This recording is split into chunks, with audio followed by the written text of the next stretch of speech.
sunu yonente sallallahu alayhi wa sallam am njërim la woon waaye ndaw bu sell la amoon. fu mu daan dem da daan fo di fo di fo ak yeneen xale yi. biir Màkka sunu yonente sallallahu alayhi wa sallam amoon na fukki nijaay ak juróom benn tànta.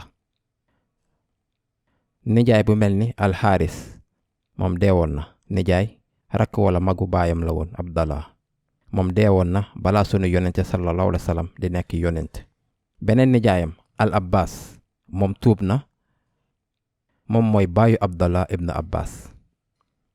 Abu Talib moom kenn ku daan toppatoo yonent bi la sallallahu alayhi wa sallam. Abu Lahab moom nag ab mushrik bu soxor la woon te noonu la mësa mel. Hamza tamit nijaayam la moom ab shahid la ci xeex lañ ko reyee xeexu Badar. ak Abdallah bàyyi sunu yonente sallallahu alayhi wa sallam. tànta yi amoon na Safiya mooy yaayu Zubair ibn al Awwam moom mu nekkoon baayu Abdallah ibn Zubair ibn al Awwam. bëgg ma leen sonal ak lii waaye ñii ay nit yu màgg lañu bind nañu ay téere yu bari ci ñoom. Arwa beneen tàntam la. Xumayna beneen tàntam la. maa ngi leen di wax lii ngir ngeen xam ne njaboot bu rëy la am.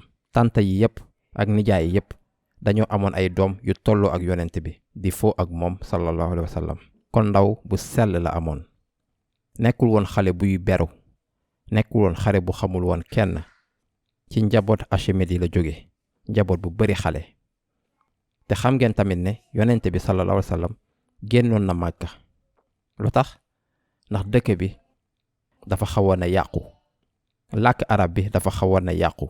te dañoo waroon làkk arab bu set. dañuy yóbbu seen doomi ci biti. waaye beneen mbir mooy dañuy daldi fo ci biti. du ci biir kër yi de waaye ci mbedd mi.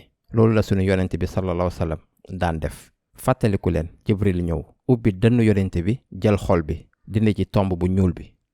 fan la ko defee ci biir kër gi. ndax yonent bi sallallahu alayhi wa sallam da daan xaar Jibril ñëw. déedéet boo leen xoolee ci al Buxaari ak yeneen muhaddis. ataahu Jibril wa huwa yal'abu ma'a as-sibyaan. ba mu defee sax mbir mu metti bii mën ngeen xalaat daf ko def ba muy fo ba mu nekkee ak moroomam mi. waaw du mbir mu neex waaye dafay tax yonent bi gën a sell. lu gën a am solo dafa xew ba muy foo ak xale yi moroomam mi. xam ngeen ne sunu yonente sallallahu alayhi wa sallam dem na Medina ba muy gone ndax yaayam amoon na. yaayam waa Medina la te njabootam bani najaar yi waa Medina lañu. fàttaliku leen ba yonente bi sallallahu alayhi wa sallam demee Medina ak gileem bi bani najaar yi wax yaa rasulullah kay toog ak ñun sa yaay ay mbokk lañu. yaa ngi fàttaliku ndax ba muy gone àndoon na ak yaayam ba Medina benn wala lu ko ëpp. waaye lu gën a doy waar ci musnadu imam Ahmad lañ ko gis ci benn xadis bu Anas ibn Malik wax. lii mooy lu ci yéeme. أن الرسول صلى الله عليه وسلم سبح وهو صغير في بستان أخواله بني النجار ولعب مع الصبيان. baatu لعب مع الصبيان ñëw na ñaari yoon. أتاه جبريل وهو يلعب مع الصبيان بني النجار ولعب مع الصبيان. daan foo rek sunu yonent bi sallallahu alayhi wa sallam. bu kenn di foo ndax dafay jooy déedéet dafay ree ak xëy na di daw ak xale yi di foo ak ñoom. loolu moo doon sunu yonent bi sallallahu alayhi wa sallam ba muy gone.